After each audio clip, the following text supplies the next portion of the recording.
New reaction this weekend to this spectacle Thursday on Capitol Hill, including from one person who endured her own ordeal in the very same venue, Anita Hill.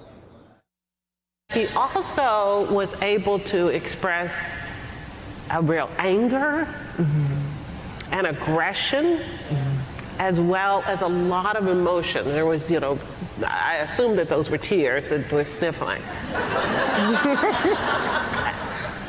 And I just wonder, what struck me was that no female candidate for a Supreme Court position would ever have the license to express in that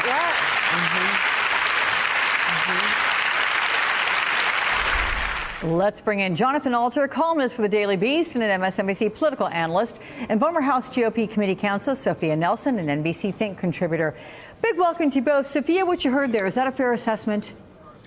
Absolutely 100% dead on, Alex. I love to tell the story when I was a young lawyer working at a big law firm here in D.C. and how one of the partners threw some papers and went into a curse and yelling tirade, and everybody sat there quiet. And it was like, oh, he's just angry. That's just him. Had a woman partner done that or a woman associate, we would have been walked out the door. So, yes, it's absolutely true. How about you, Jonathan? How did what you see, how does that compare to the Anita Hill hearing?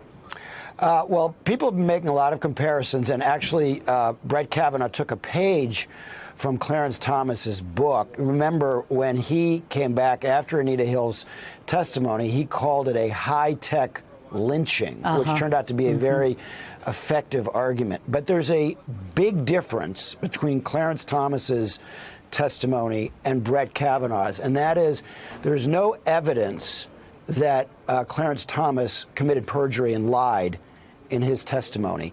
There is considerable evidence that Brett Kavanaugh did so. And I think this is going to be a big problem, not just for Brett Kavanaugh, but for the U.S. Congress going forward. Because if the Democrats take the House next year, there's going to be real interest, justifiable interest, in impeaching Justice Kavanaugh, if he's confirmed, for perjury and lying to Congress, a sitting judge lying. They have to find the proof to say that he was lying, Jonathan. Will they do that in this investigation? So if you forget, just to clarify, I'm not talking here about the assault, the alleged assault on Dr. Ford.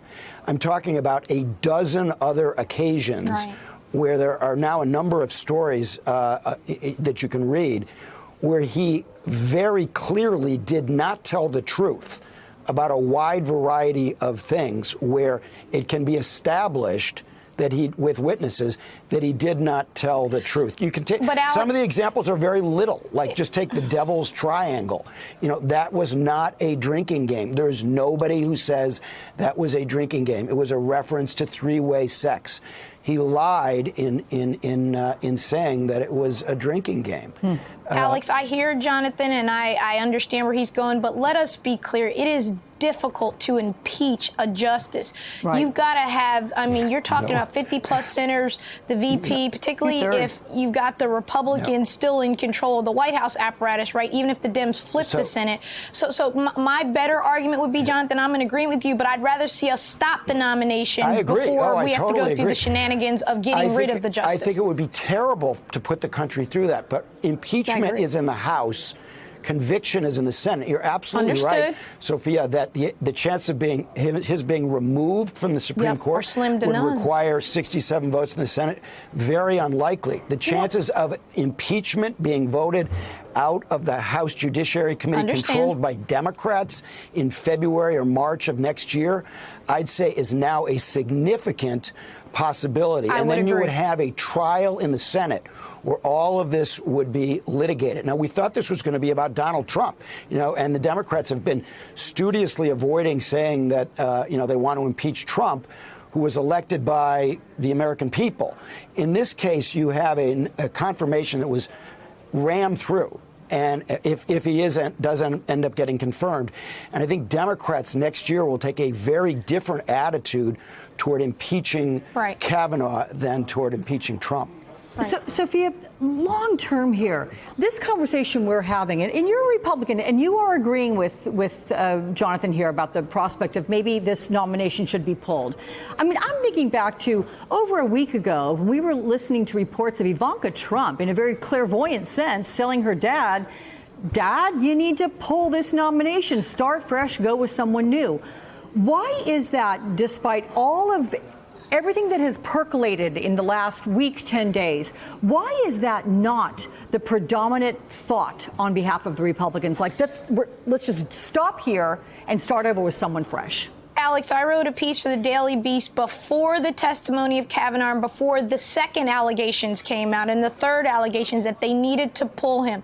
The reason this isn't being taken seriously, it's been parodied on Saturday Night Live last night, but all you have to do is look at Grassley, Hatch, Graham, Kennedy, and the whole Republican, all-white, all-male Senate Judiciary Committee. Not in 202 years has a woman been put on the Senate Judiciary Committee on the Republican side. And it outrages me, and it should outrage the 6 Republican female senators. They are not living in the 21st century. That's the bottom line here. That's why this nomination hasn't been pulled. We know Trump's not living in a time where he appreciates what women are dealing with and going through. So I'm not surprised at all. So you mentioned SNL. Let's play right now the parody last night on the show. Take a listen, parodying the hearing.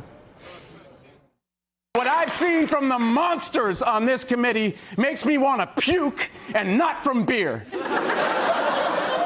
Dr. Ford has no evidence, none. Meanwhile, I've got these.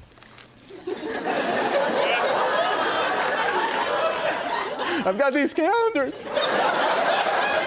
These beautiful, creepy calendars. You know, Jonathan, Vanity Fair has this new article asking, could Matt Damon's crazed impression hurt Brett Kavanaugh's chances? What do you think? No, I don't think so. I mean, people are already very polarized about this. But when he held up that calendar, that's an extremely important piece of evidence for the FBI to follow up on. That July 1st, 1982, gathering at Timmy's house, as he says on the calendar. It's going to be investigated very thoroughly. And even if some of the rest of the investigation is being compromised by the White House, which is really regrettable, you can bet that those entries on that calendar will be thoroughly investigated. All right, guys. Yeah, it's Alex, so good to see you both. No, don't apologize. I'm apologizing to you for cutting you off, my friend. Thank you very much, Jonathan and Sophia. Thanks,